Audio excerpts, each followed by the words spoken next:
ভাই অনেক গরু বাছুর এখানে সব ডুবে গেছে সব। কোন গ্রামে এটা এটা কৃষ্ণরামপুর।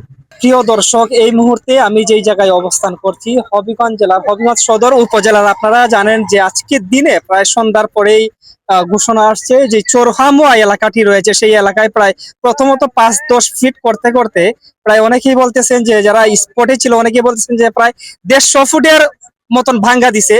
ভাঙ্গনের কারণে এই মুহূর্তে যে মিরপুর হয়ে বাইপাস যে দুলিয়াকাল সড়কটি রয়েছে, সেই দুলিয়াকাল সড়কের একদম উপরে কিন্তু ফালি চলে আসছে।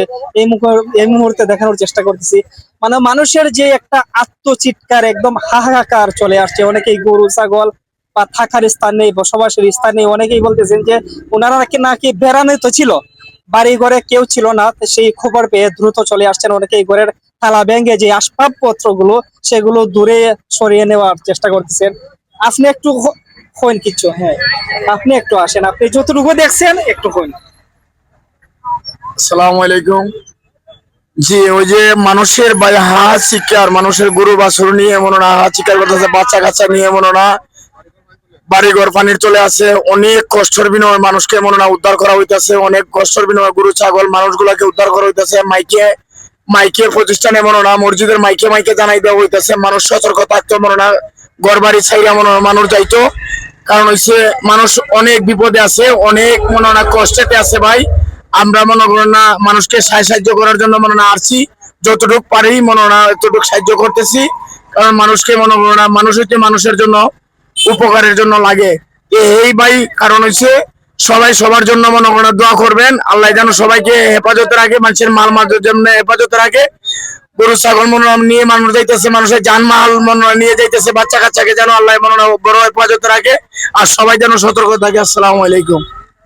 আসলে যেমনটি বলছিলেন, আসলে যত সময় যাচ্ছে দেখেন 10 মিনিট আগেও কিন্তু এই যে রাস্তা দিয়ে প্রবাহিত হচ্ছে বর্তমানে পানি, এই পানিটা কিন্তু রাস্তার উপরে ছিল না। এই 10 মিনিটের ব্যবধানে পানি কিন্তু গড়িয়ে অলরেডি রাস্তার পার হয়ে ওই পাশের দিকে যাইতেছে। বলতে গেলে এই মুহূর্তে পানি হবিগঞ্জ সদরের দিকে যেমন যাইতেছে, তেমনটি মিরপুরের দিকে কিন্তু বর্তমানে সাইহান ব্রিকফিলের যে অফিসটি রয়েছে, সেই অফিসটিও বর্তমানে কিন্তু পানিতে একদম ডুবে গেছে। এরকম একটি অবস্থা। অফিস যে রুমের ভিতরে কিন্তু বর্তমানে হাঁটু পানি। তো সবাই আত্মীয় স্বজন যারা আছেন সবাইকে একটু সেফলি রাখার চেষ্টা করবেন। সবাই যার যার স্থান থেকে আত্মীয় স্বজনের খোঁজ নিবেন। অনেকে প্রবাস থেকে দুশ্চিন্তায় আছেন।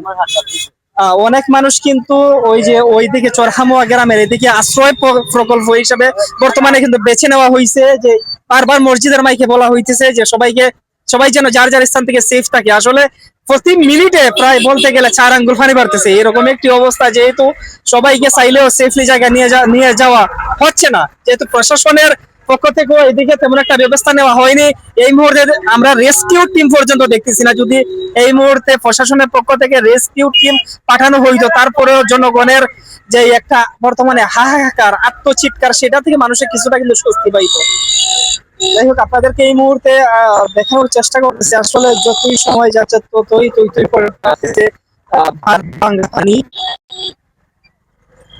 কারণ এইরকম পানি কখনো দেখবে এই এলাকার মানুষ এটা আশা করে নাই। আজ থেকে প্রায় 15 থেকে 20 বছর আগেই কিন্তু এমনটি ভাঙ্গন দেখা দিয়েছিল। অনেকেই বলতেছেন 15 থেকে 20 বছর পরে এই প্রথম এত পানি দেখে ওনারা আসলে কি বলবে, কোথায় যাবে, অনেকের এই দুশ্চিন্তা।